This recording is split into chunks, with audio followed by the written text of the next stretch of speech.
Hi అండి, welcome to డుమ్ని rangoli 39. ఈరోజు మీకు 13 చుక్కల ముగ్గు చూపించబోతున్నానండి. ముందుగానే చుక్కలు పెట్టేసుకుని ఇలా డిజైన్ వేసేసుకుంటున్నాను. ముందుగా ఈ 3 చుక్కలకి మళ్ళీ ఈ 5 చుక్కలకి ఇలా కలిపేసుకుంటున్నానండి. ఇటువైపు కూడా అంతే, ఈ 3 చుక్కలు మళ్ళీ ఈ 5 చుక్కలు ఇలా కలిపేసుకుంటున్నాను.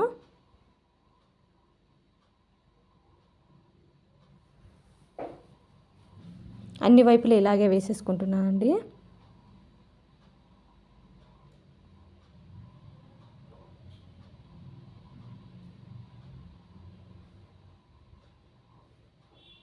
ఈ 3 చుక్కలు మళ్ళీ ఈ 5 చుక్కలు ఇలా కలిపేసుకుంటున్నాను.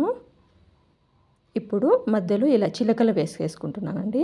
ముందుగా ఈ 3 చుక్కలకి ఇలా రౌండ్ వేసేసుకుని ఎదురుగా ఉండే చుక్కకి ఇలా కలిపేస్తూ ఇలా చిలకలాగా వేసేసుకుంటున్నాను. ఈ 3 చుక్కలు మధ్యలో డాట్, ఈ చుక్కకి మళ్ళీ ఈ చుక్కకి మళ్ళీ ఈ 3 చుక్కలకి మళ్ళీ ఈ 2 చుక్కలకి ఈ చుక్కకి, ఈ 3 చుక్కలకి మధ్యలో డాట్, మళ్ళీ ఈ చుక్కకు మళ్ళీ ఈ చుక్కకు మళ్ళీ ఈ 3 చుక్కలకి మళ్ళీ ఈ 2 చుక్కలకి ఈ చుక్కకు, మిగిలిన వాటిని కూడా ఇలాగే వేసేసుకుంటాను నేను.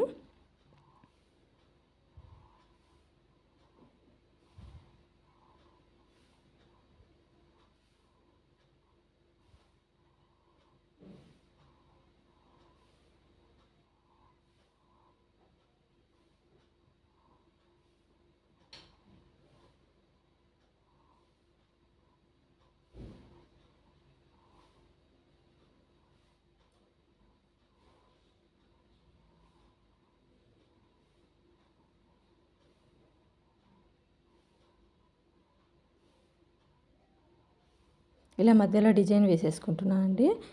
ఇప్పుడు చుట్టూ నేను పెన్సిల్తో ఇలా డిజైన్ వేసేసుకుంటున్నాను. కింద నుండే డిజైన్కి ఈ ముగ్గు చూసిన తర్వాత మీకు ఎలా అనిపించిందో కామెంట్స్ ద్వారా చెప్పండి. అదేవిధంగా వీడియో చూసిన తర్వాత సబ్స్క్రైబ్ చేసుకోవడం మాత్రం మర్చిపోకండి. లైక్ చేయండి, షేర్ చేయండి.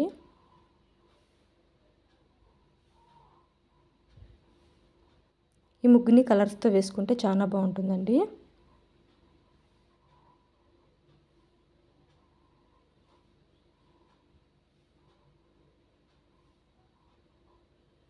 ఓకే అండి, థ్యాంక్స్ ఫర్ వాచింగ్.